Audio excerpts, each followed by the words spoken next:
I've had a great pleasure of learning from, some really powerful souls and powerful voices in the holistic health community. And I've also done my own independent research. But that's a brief introduction on myself. The title of my lecture today is going to be about managing your blood sugar. And I know Dr. Richardson and some of the other presenters briefly talked about that, but the title of my lecture is going to be Managing Your Blood Sugar for Optimal Health, Weight Loss, and optimal health, longevity, and weight loss. Now, in terms of high blood sugar, it is a global epidemic. Close to about 100 million Americans have either pre-diabetes or full-blown diabetes. And what I mean by diabetes, I'm not referring to type 1. There's two types of diabetes. There's type 1, where your pancreas actually does not produce the insulin. And then there's type 2, where your cells in your body are actually resistant to insulin. Because what insulin does is that insulin is the hormone which tells your body to absorb the blood sugar, in a sense. So whenever you consume carbohydrate, it raises your glucose levels. And having extremely high glucose levels can kill you. That's why if you talk to any type 1 diabetic, they'll say, if they don't, they eat something sugary, some Coke, something like that, and their blood sugar goes really high, and they don't have their insulin around, they could die. In a matter, I had an aunt who had type 1 diabetes all her life. She had to have her her insulin around at all times. So I'm referring to type 2 diabetes. And it is a global epidemic.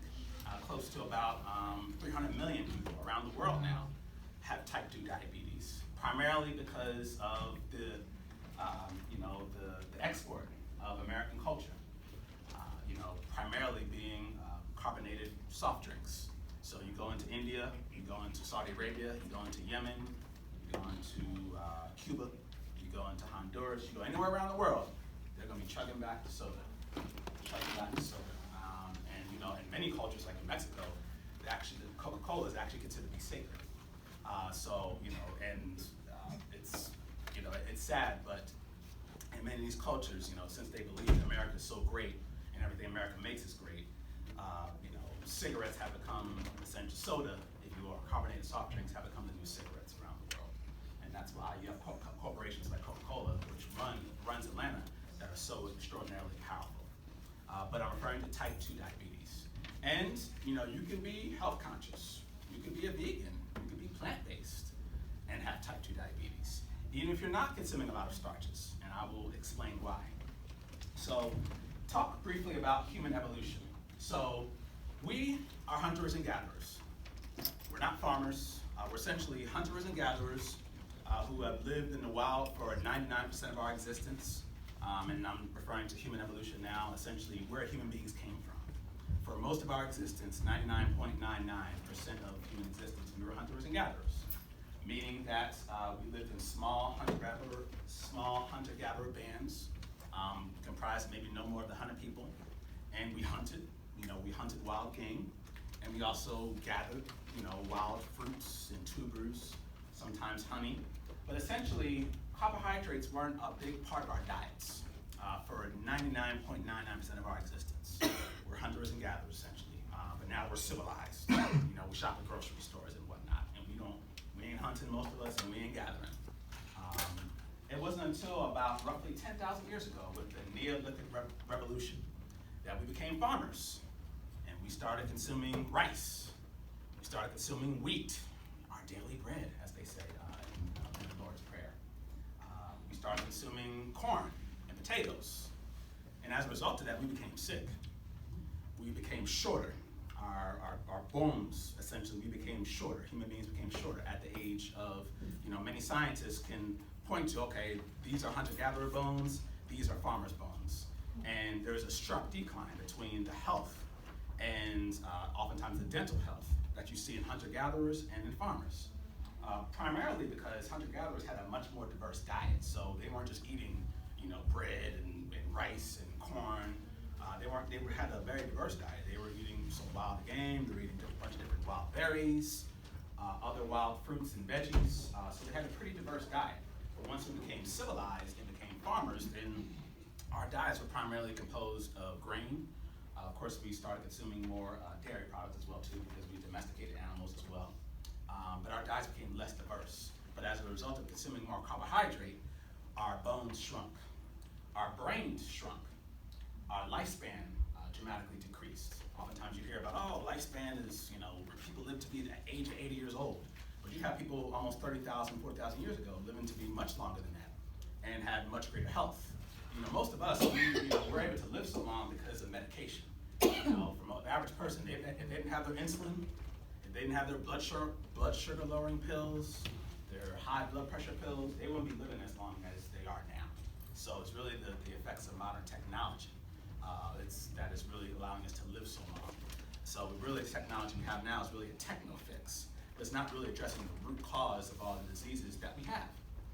So that's what happened when we became civilized. We started eating more grains, our lifespan went down, of course we started developing more dental caries, our teeth, because we started consuming more carbohydrate. And the more carbohydrate you consume, the more dental problems you're going to have. It's so funny, I was thinking about today when I was doing my lecture, I was like, just the whole medical system, how it's just a business. I used to go to the dentist, and I used to get my teeth cleaned because I used to drink a ton of soda. They would clean my teeth, and that was torture because they were sticking some instrument in your mouth and pulling stuff out and all this blood, and it's like, gosh, what am I doing here? And then, you go through all that trauma, and then they give you a peppermint candy. So they're giving you the very reason why you're in there in the first place.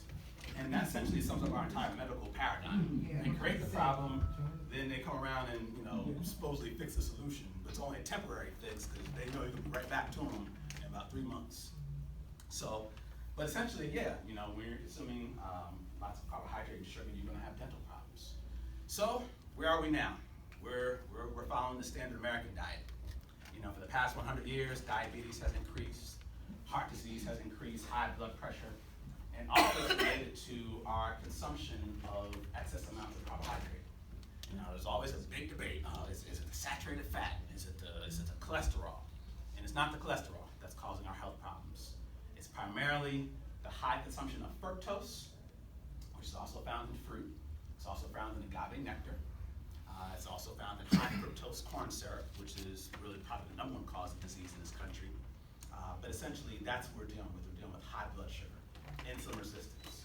And what happens is when our bodies have chronically high insulin levels, which again is the hormone which tells your body to absorb the blood sugar, not only are you going to have type 2 diabetes, you're also going to have high blood pressure. It's going to dramatically increase your risk of having heart disease. And if you go to the hospital now, it's one of the tests that they run. They're not just going to give you a cholesterol test. They're going to see how high your blood sugar is as well too, to see how high risk you are for having a heart attack. So that's what we're dealing with.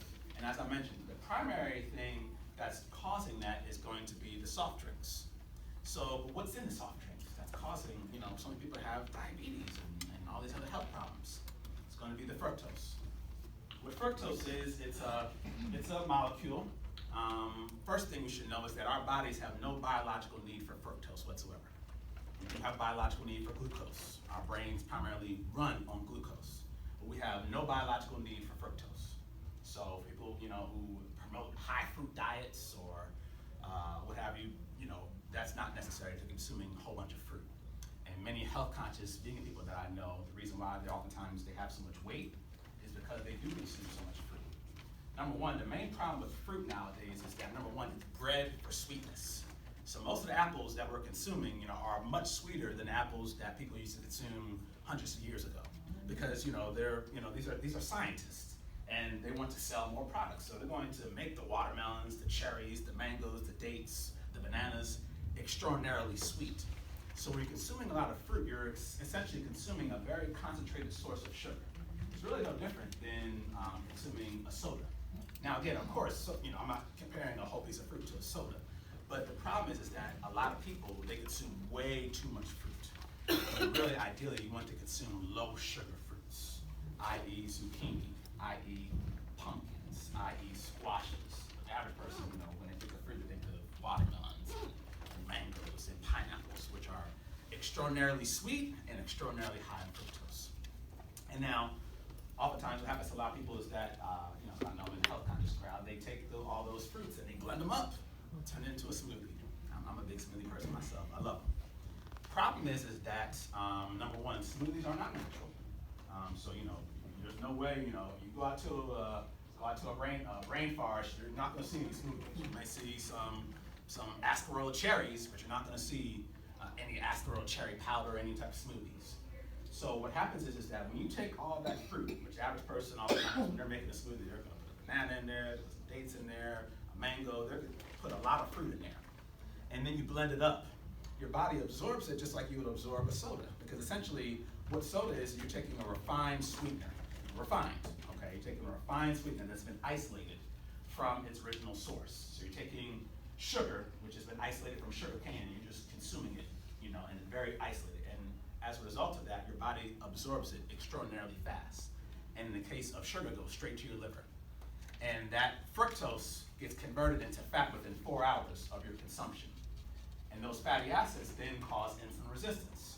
So it's the same thing when you're consuming a smoothie. If you're putting, let's say some pineapple, a mango, a banana, like I used to do, put some agave nectar in there to make it even sweeter, then yeah, you are a type 2 diabetes case waiting to happen. Because that's way too much sugar that you are consuming, and that's being absorbed by your liver, and your liver cannot handle it. And that's why so many people today have non-alcoholic fatty liver disease. It's a result of them consuming way too much fructose in their diet. And for many people, all these smoothies, all these little suja drinks, naked, all these little, it's everywhere now. These type of so-called health food drinks, but they're definitely not healthy. And it's almost like I said, it's the equivalent of consuming a soda. Yeah, it might have some nutrients in it, that's great, but many sodas now, with vitamin water has vitamins, even though it's made with crystalline fructose, which is probably the most dangerous type of sweetener out there on the market. But again, it doesn't make it healthy. So that's the main problem, with consuming refined sweeteners, and that's essentially what a smoothie is, and that's what fruit juice is. Because there are many kids today, a lot of people today they're avoiding soda. They're like, man, soda's bad and it's hurt my bones and give me diabetes, so they're avoiding it. But they're trading essentially one drug for another, because most of us, we're addicted to all these sweeteners. So that's what they're doing. That's what I did when I became vegan. I ditched the sodas, but I was consuming a ton of smoothies, a ton of them, until I learned, okay, this is not really ideal as well either.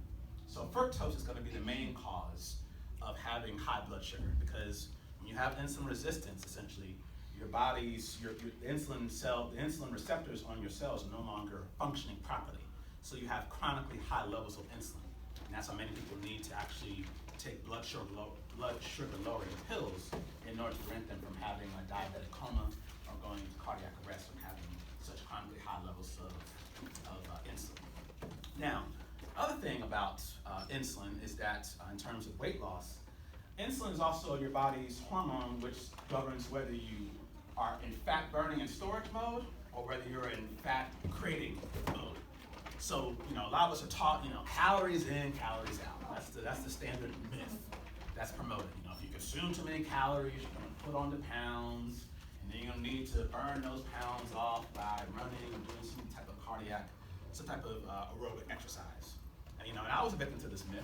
I would consume some McDonald's, or back in the day, and then like, man, I just consume 600 calories, man, I gotta go to the gym. So I'll be at the gym, and then I'm running, I'm on the treadmill. Next thing you know, I'm hungry. So pretty much, okay, I just consumed all those 600 calories, but now I've been working out, so my appetite's been stimulated. So I'm gonna consume those same amount of calories again. And any of you who go to the gym, most of the stuff they sell in there is junk food anyway.